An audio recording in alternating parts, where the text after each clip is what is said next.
Welcome, everyone. I am Murray Rice, President of the Canadian Medical and Biological Engineering Society. In my day job, I am a manager in medical engineering at the University Health Network in Toronto, Canada. I'm honored to introduce Dr. Patricia Trbovich and Sonia Pinkney to you. They work together in applying human factors to improve safety and performance in our healthcare systems. Patricia Trbovich is an associate professor in the Institute of Health Policy, Management and Evaluation, as well as cross-appointed at the Institute of Biomedical Engineering at the University of Toronto. She holds the Beddoe Family Research Chair in Patient Safety and Quality Improvement at North York General Hospital. Professor Trbovich leads Human Error, a team of human factors researchers dedicated to studying and improving safety and performance in healthcare. She's also associate editor of the BMJ Quality and Safety Journal.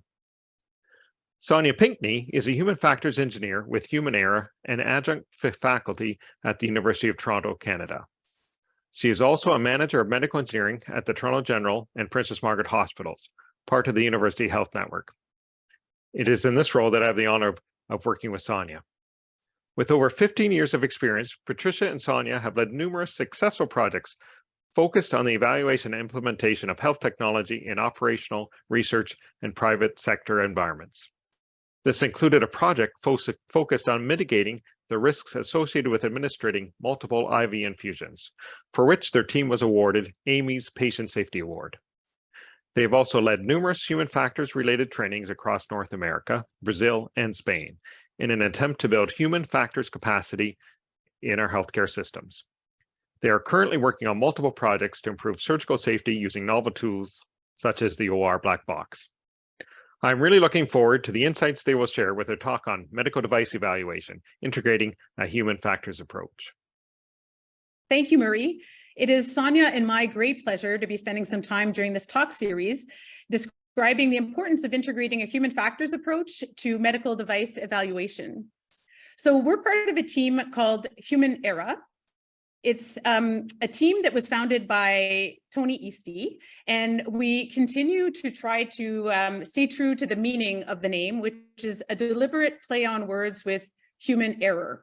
And the reason for that is that we're trying to move away from the tendency in healthcare still to this day to often view humans as the source of problems and blame them for the errors that they make, and instead usher into a new era of healthcare where we encourage people to come forward with the errors that they make so that we can learn from them and in turn build better and safer systems. And so why is this important? Well, as Atul Gawande back in 2009 said, medicine has become the act of managing extreme complexity and a test of whether such complexity can in fact be humanly mastered.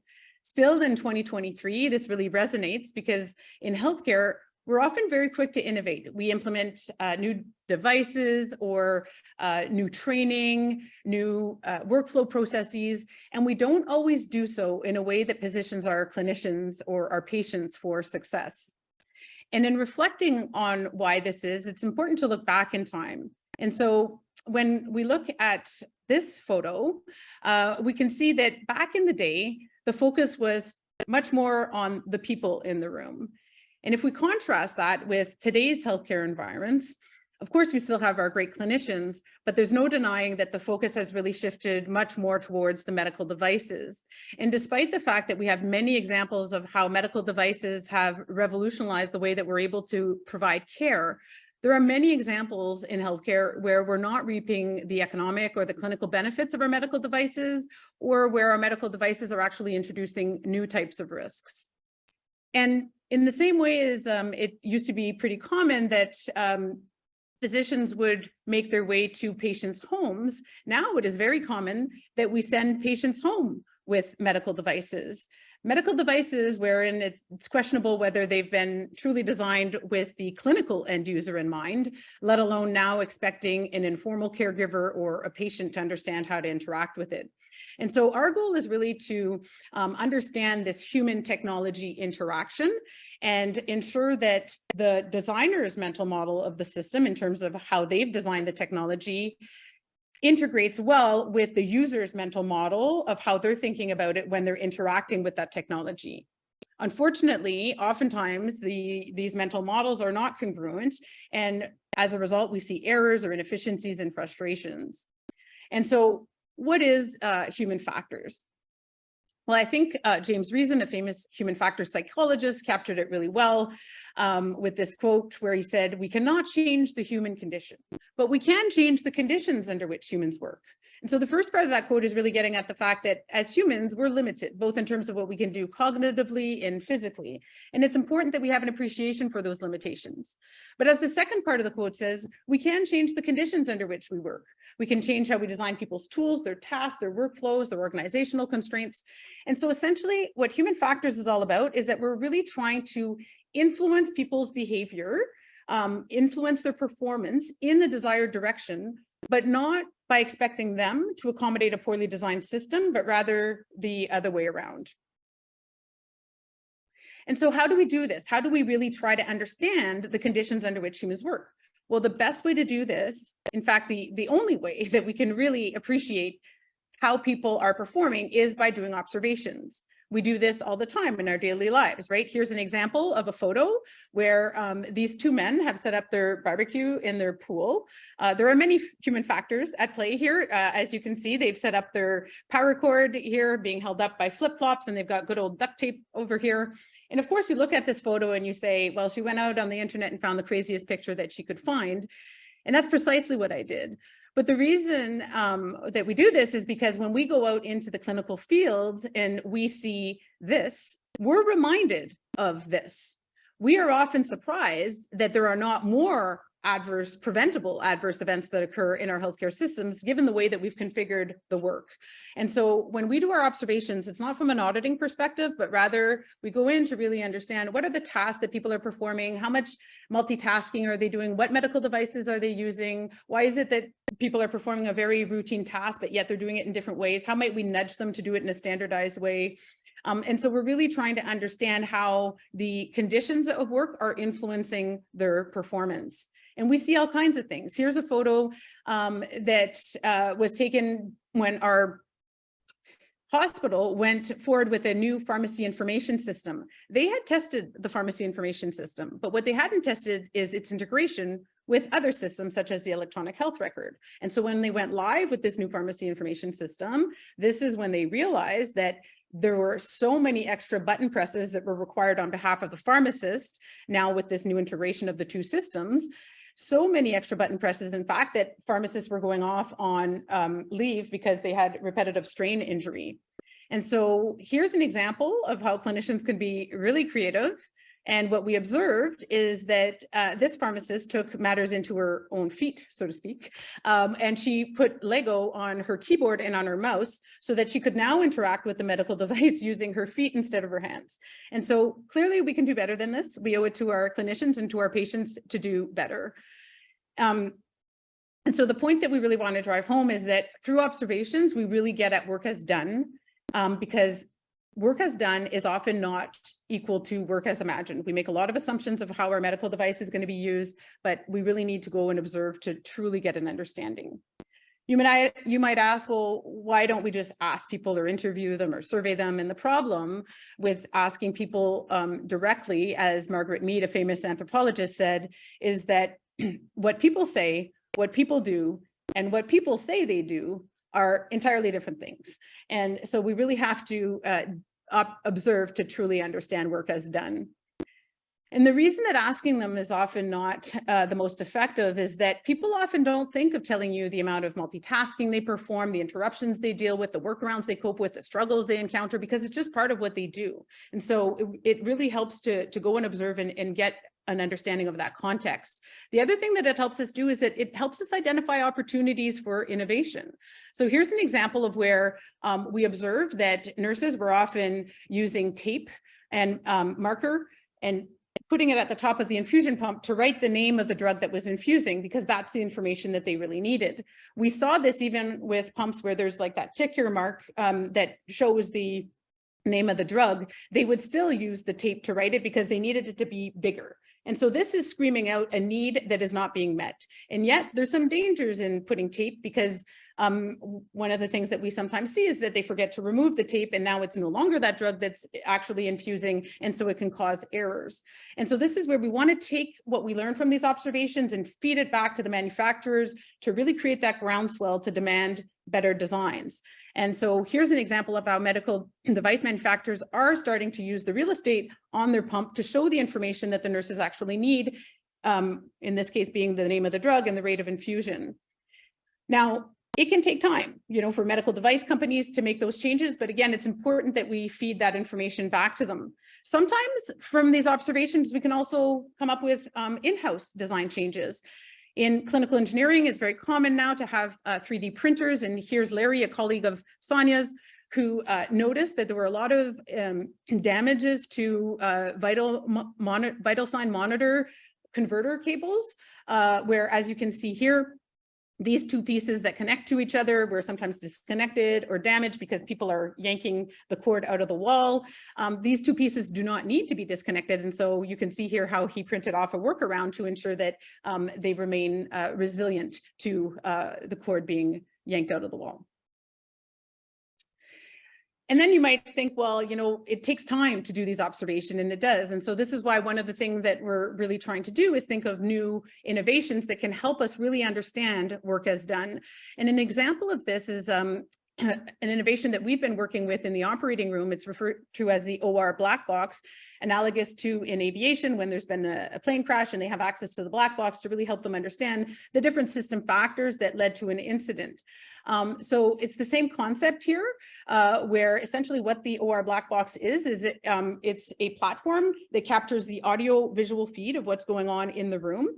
It's often used in laparoscopic surgery, so we can also see inside the body. It's tied to the vital monitor, so we have that information. If the clinicians are wearing wearables, we can also get their physiological response. So it's this platform that allows us to have all this information synchronized, and we can pause, we can rewind, we can observe it in so many different ways. And so it really provides us with this unique lens to truly understand work as done. And for example, if there's been an incident with a medical device, then we can really review the video to understand what are all the different system factors that might have led to the poor interaction with the device, and how might we improve it. So others have talked about, I think Yadin David did a great job in his talk in this series about how the medical device market is growing rapidly, right? We're not just talking about the electrical mechanical devices such as surgical equipment, x-rays, ventilators, but more and more we're seeing health IT, e-health, we're seeing more integration of these systems. We're seeing more medical devices with artificial intelligence. And so you might think, well, given that we're going towards more machine learning and artificial intelligence, where does this mean that the human interaction with the technology is not going to be as important? Because essentially what you're trying to do is remove the human through automation. And the answer to that would be no. It's actually wrong to think that there's going to be less of a need to understand the human interaction with the technology. In fact, it's going to be even more important, because when humans are dealing with autonomous medical devices, it's important that we understand how they're interacting with it, especially when they need to intervene or interject in a timely fashion. And so this brings me to the next thing that we really wanted to touch on, is that it's important to reflect on the fact that the nature of human device interaction is changing. And a good way to think about this is actually through a framework that was designed by an engineer back in the 1980s, Jens Rasmussen, who came up with this framework called SRK, for skill, rules, knowledge. And essentially what this framework has to do is really think about what is the type of reasoning that's required for the task at hand. And so if we start with skill-based reasoning, this is like the lower level of reasoning. It's tasks that are very repetitive, that don't require a lot of cognitive load. An example of this in healthcare would be the task of clinicians often having to verify that the medical record number on a medication matches the medical record number on an armband. Comparing numbers is something that we've learned since we're this high, right? We've learned this at a very young age. It's something that we're very skilled at as humans, but yet it's an example of a task that we can easily make errors when we do it. And it's one that lends itself really well to automation. So this is where you want things like a barcode scanner will do a much better job, more efficient, more effective, oftentimes than a human. Then you move to something more like rule-based reasoning. This is the type of reasoning that's required when you have if then when type algorithms, which we have a lot of in healthcare. And again, if you have these types of algorithms, again, it's an indication that this is a task that lends itself well to being automated. An example of this would be with our smart infusion pumps. Now, nurses can be provided with either soft or hard limit alerts that will help them understand whether the rate of infusion is correct. They don't have to necessarily keep that all in their mind. Now, when you move to more knowledge-based reasoning, this is the type of reasoning that requires much more cognitive effort, because this is the reasoning that's required under higher levels of uncertainty, where you might not have ever experienced this permutation of events before. And so by definition, you can't have designed for it, right? It might be the first time that you encounter it. And so this is where we really want to think about how can we design medical devices that are going to help augment the critical decision-making that individual clinicians have to do, but not only individuals, because we know healthcare is very much a team sport. And so we're also thinking about how is it supporting team decision-making. And sometimes as part of that team, more and more, we're seeing that we're having robotics. And so we have to think about what is the interaction now? How do we ensure a symbiotic relationship between the robots and the human? And even going further, I think a lot of times now we're seeing that the task of clinicians more and more is becoming one of monitoring large amounts of data. And throwing more data at people doesn't make them more knowledgeable. We really have to reflect on how do we transform that data into meaningful information such that when an alarm comes up, they understand it and that they can respond to it in an effective manner. And so with skill and rule-based reasoning, this lends itself really well to automation. And oftentimes what we're trying to do with that automation is design for the behavior that we want. Whereas when we're talking about knowledge-based reasoning, this is where we're not so much trying to design for the behavior, but rather augment the intelligence of the human, because this is the type of knowledge-based reasoning is where humans, we will be better than any automation for many years to come, even with all the AI. When you're dealing with uncertainty, this is where people are much better than automation at being able to critically think. And this is where expertise really becomes important as well. And so, as I was mentioning, a lot of this activity tends to be becoming more and more monitoring activity. So in the same way as that we want to think about the nature of how human device interaction is changing, this also has us have to reflect on the fact that the nature of what we're evaluating when we're testing out medical devices is also evolving. So when we're dealing with automation, for example, we're often looking for types of errors that are technical failures or use issues that we're trying to design out. More and more now, as we move towards machine learning and AI, we're going to be looking for different types of errors. So how many errors are happening because of alarm or data fatigue? What about decision-making errors or new types of biases like automation complacency or black box decision-making errors? And as an example of these two types of biases, we can look into other industries. So you probably all recall there have been some relatively recent crashes with the Boeing MAX, where they had implemented a new safety feature, the MCAS, into the planes, but they failed to train the pilots on this feature. And so they weren't aware when the design flaw occurred. They didn't know how to intercept it, in part because of cost savings is why they decided not to train the pilots on this. And then another example is, with these self-driving cars, we're seeing now that sometimes the car is stopping unexpectedly and the driver is not necessarily intervening in the right time. And this is often known as automation complacency. And so I think we can really learn from these catastrophes that have happened in other high-risk industries and ensure that we rigorously test for the different types of interactions with these devices that we're going to see as we move towards more machine learning and AI medical devices. So this brings me to the last part of my section, which is really, I started off my human factors career in the automotive industry, and for over 15 years now, I've been applying it to the healthcare industry. And by far the biggest surprise when I went from the automotive industry to the healthcare industry was the amount of times that we implement innovations in healthcare without first crash test stress testing them.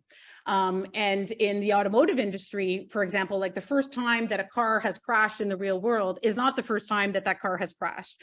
I worked for the ergonomics and crash avoidance division, and that car has been crashed with dummies over and over again. They anticipate that somebody is not going to follow the rules and put their child in the front seat and ensure that that airbag is not going to severely hurt the child if it deploys. And so there's all of this testing that goes on, even in terms of when they're implementing a new navigation system, for example, they put a lot of time and effort into understanding how that might change the visual gaze and through eye tracking and so forth. And so I think that this is something that we can learn from these other industries, and this is part of the work that we're doing, is really ensuring that we stress test our medical devices before we implement them.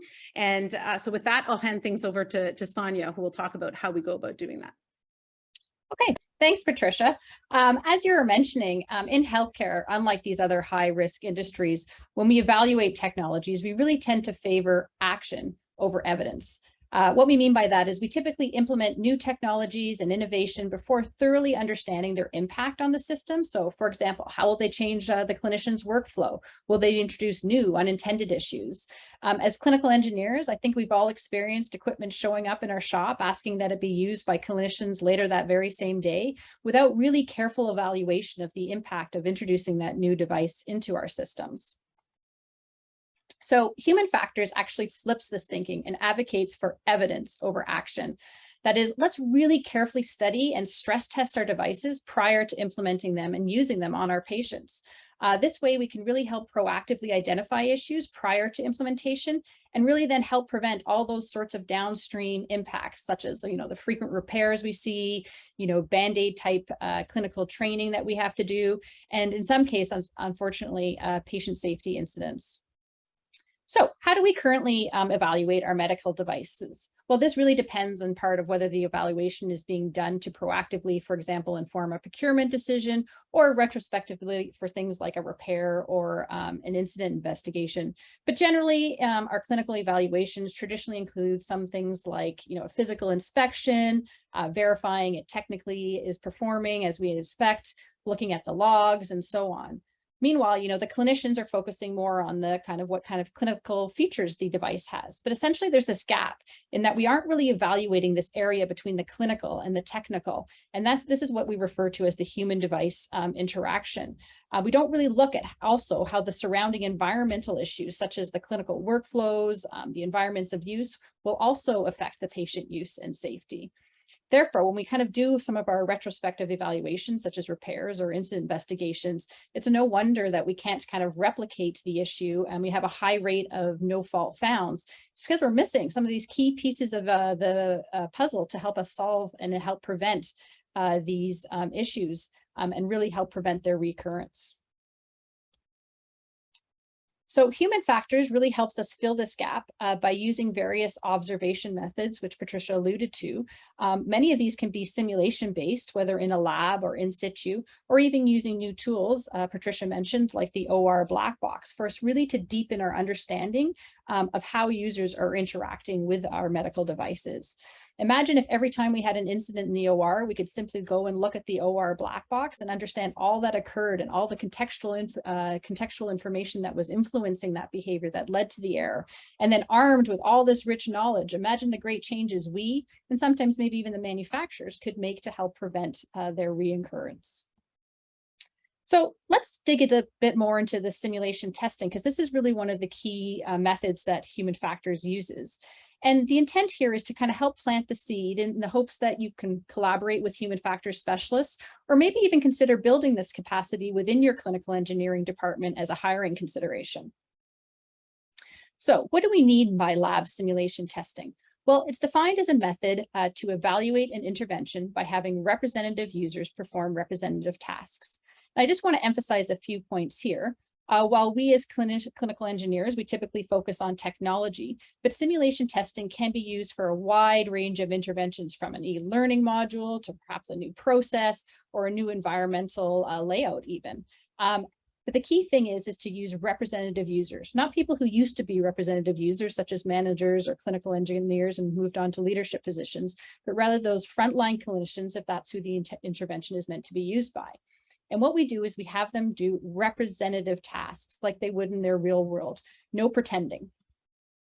So we use what we observed out in the field, such as the photo shown here, to then simulate them in our labs. We do this, by considering the physical environment and with all the props to kind of support the workflow that's being studied, including environmental factors such as ambient noise. And then we have scenarios that include fictitious patients, but they have all the details of a real patient, a name, a clinical history, and even medical orders. And the scenarios also include, those distractions and interruptions, all those real rich contextual information that Patricia was mentioning from our observations to make it as realistic as possible. And of course, the scenarios also include tasks, which will involve the user interacting with the technology being tested. And depending on the type of device we're testing, we really need to think carefully about our scenarios to ensure that we're matching the type of failures we're wanting to investigate and hopefully prevent.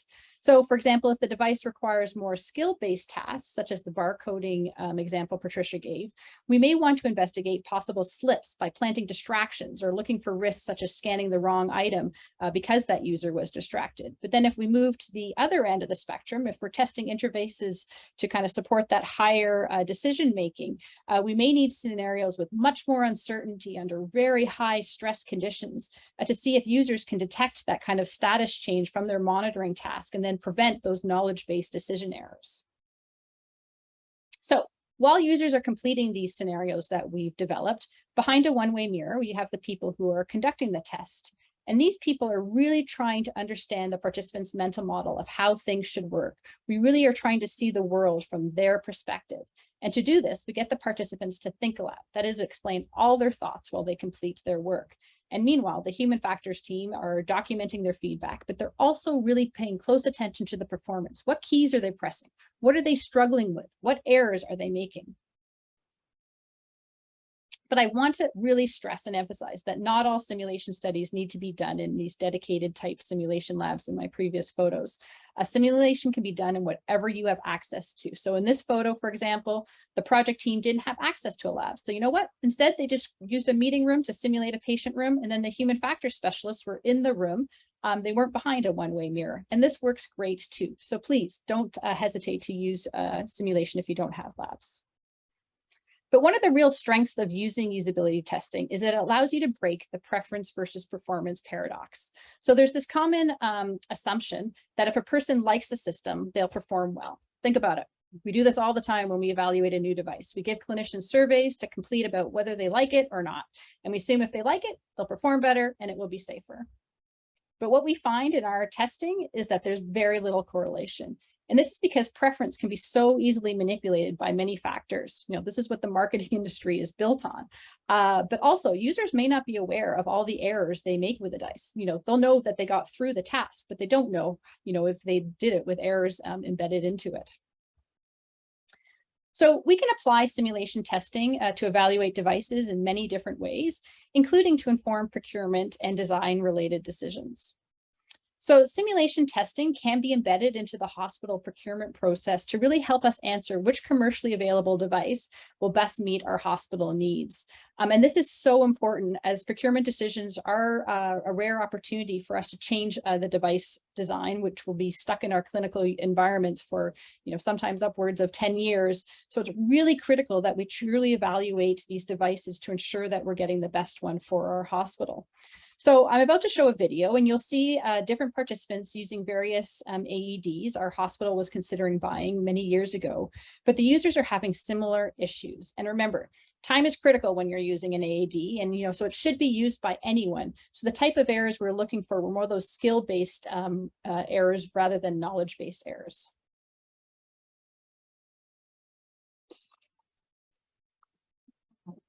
Hi. So I'm getting into it a little more difficult. In fact, it's very difficult for some reason. Oh. Ease of opening, not good.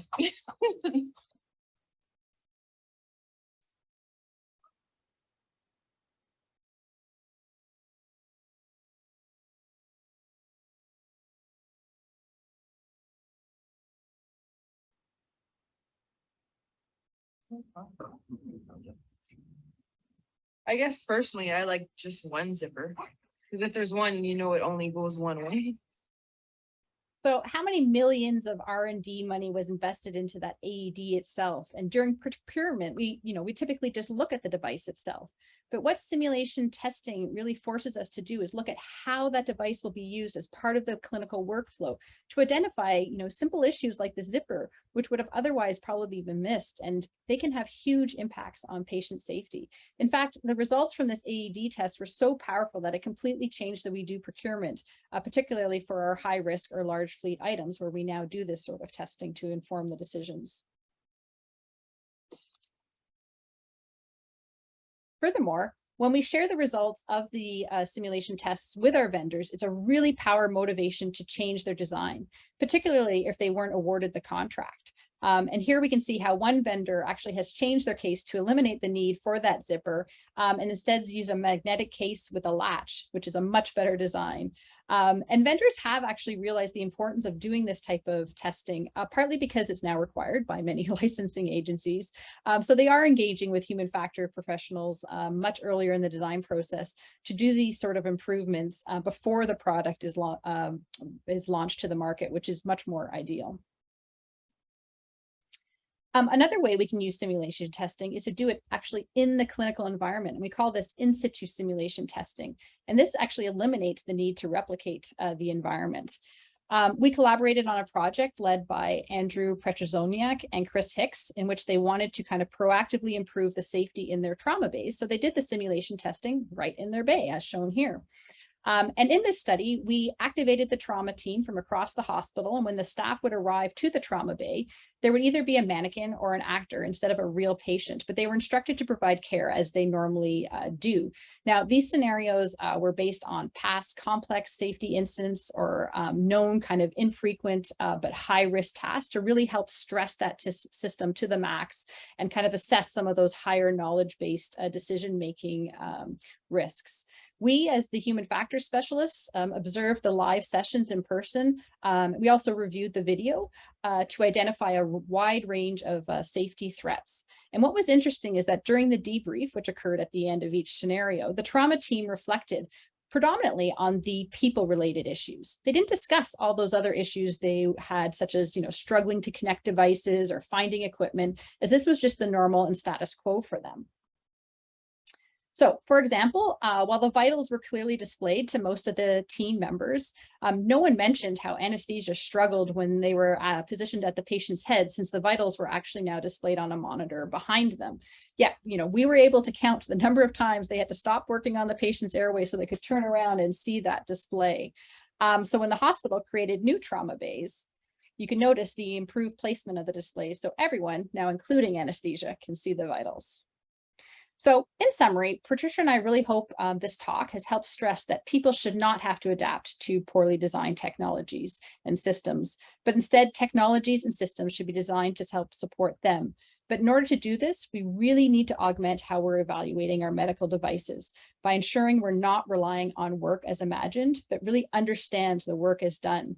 And we need to resist that temptation to implement devices too quickly, but rather we need to test them in simulation before implementing to iteratively improve them prior to clinical use.